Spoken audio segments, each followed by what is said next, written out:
Hello students, welcome to this lecture. Today we are going to start our new unit, that is solution of state equations. Okay, I hope you already understood what are state equations. Okay. In the state equation, we have these two types of equations. Okay. X dot is equals to ax plus bu and y is equals to cx plus du. We call them as the state equations and the output equation, that is the state space model. Okay.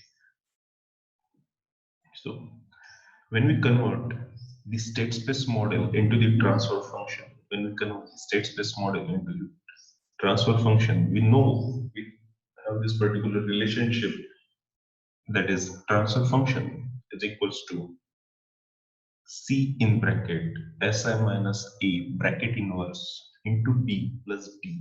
That is the transfer function equation we call, correct? So that is the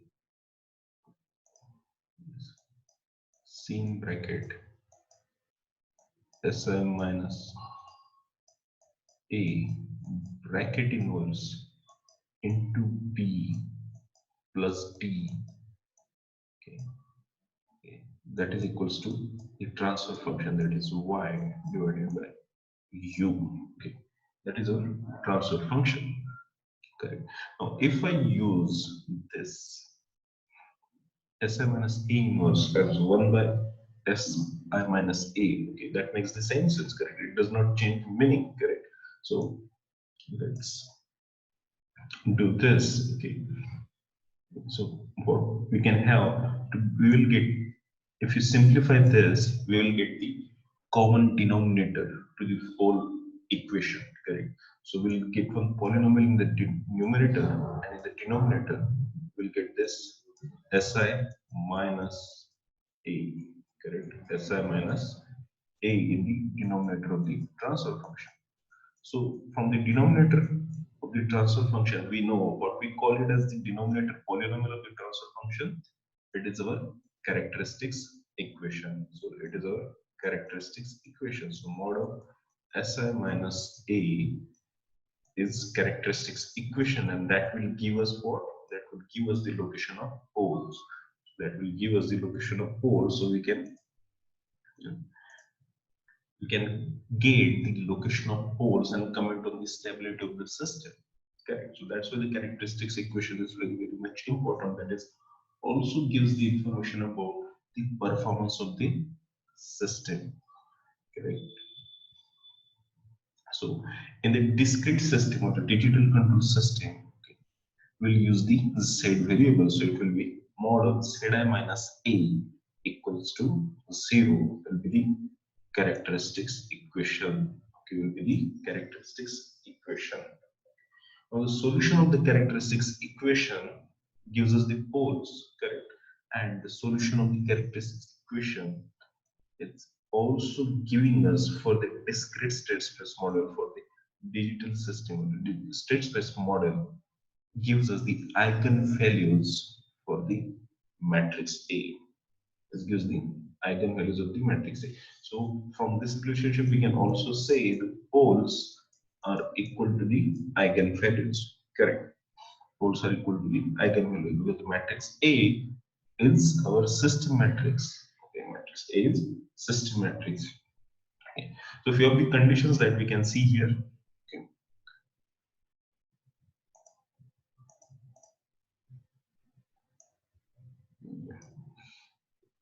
If determinant A of the matrix A is not equals to 0, that means it is A is the non-singular matrix. So this eigenvalues, the lambda variable is representing the eigenvalues, then the eigenvalues of A, okay, and this the inverse of the eigenvalues will be giving the eigenvalues for A inverse.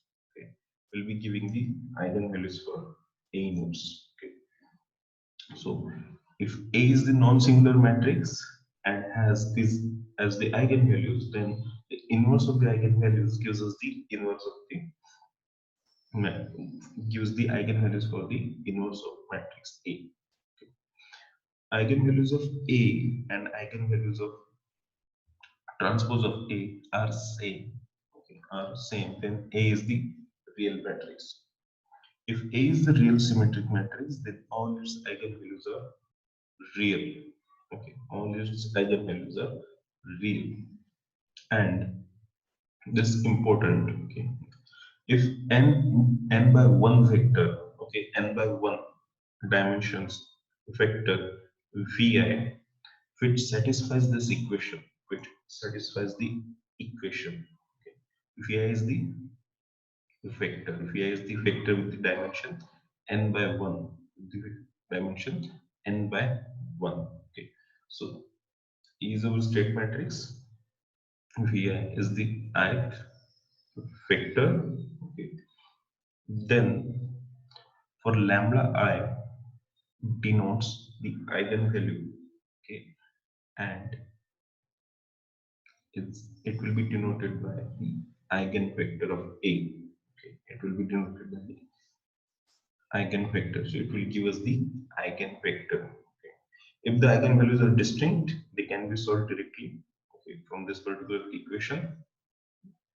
And if they are not, okay, we'll see how.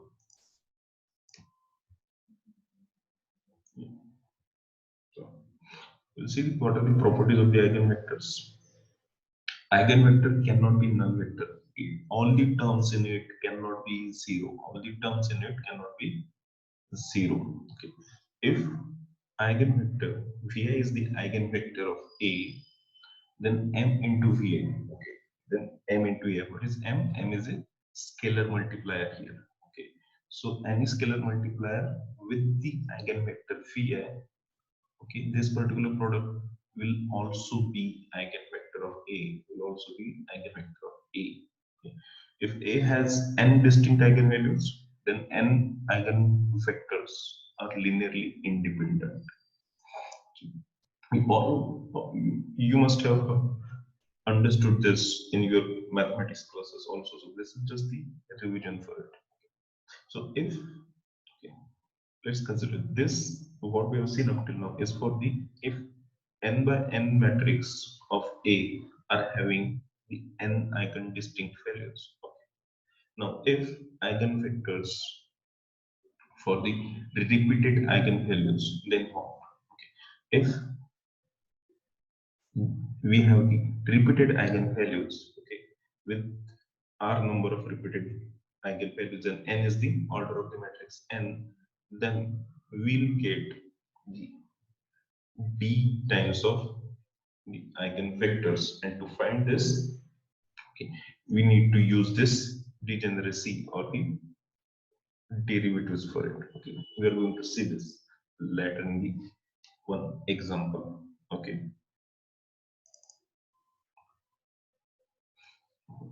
Next concept is the similarity transformation and diagonalization. Let's consider two square matrices having the same n by n dimension, having the same n by n dimension. Okay. So A and A bar. Okay. So we already know that in the matrix multiplication, A into B cannot be equals to B into A. Correct? Unless and until it satisfies specific conditions of the dimension of row and column. Okay. But it is not true for all the cases. Okay. So A into B cannot be B into A, but let's consider A and A bar are two such matrices which satisfy this relationship.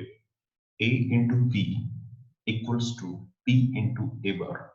Okay, so if you simplify this, and you can find A bar from this, that is P inverse into A into P, and similarly from this you can also find this value for matrix A, that will be P into A bar into P inverse. Okay, what do we call here the matrix P is?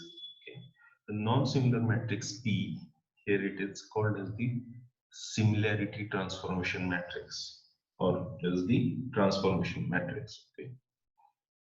It should be noted that the eigenvalues of square matrix A are not altered by the similarity transformation. The eigenvalues will not be affected even if we are using this A bar or A because of introduction of the matrix or the transformation matrix. Next concept is the diagonalization. What is diagonalization? It is the state matrix, okay, the modified state matrix where all the elements in the diagonal will be the eigenvalues, okay. So if the system matrix A has state variable model is, is diagonal, then the state dynamics are decoupled from each other and solving state equations become more simpler, making this system with the state equations which are independent of each other. Yeah. If I give you this particular state equation, okay, this particular state matrix, what you can see here, it is the first coefficient for the first state. This is coefficient for the second state variable, and likewise. And for the rest of the state variables, it is 0. So that makes it a distinct state equations. Okay. So that's why it becomes very much simpler to solve this using the diagonalization. And there are multiple ways for the diagonalization as well. Okay. So first, let's see the similarity transform using the similarity transformation. Okay, this is A into P is equals to P into capital lambda. Okay, this is capital lambda. The one that we have seen in the earlier similarity transformation, that was A bar. Here it is capital lambda. This is the same variable. V1, V2 up to Vn are the eigenvectors for matrix A. Okay, for the eigenvalues of lambda 1, lambda 2, lambda n. Okay. Then this lambda I is the, here you can see it is n by 1. N by 1 is the dimension for this vector v, vector p. Okay. Then we'll see these are the diagonal matrix. Okay, this is the diagonal matrix with all the elements of eigenvalues. With all the elements of eigenvalues. Okay. Let's consider this p. Okay, this eigenvector p.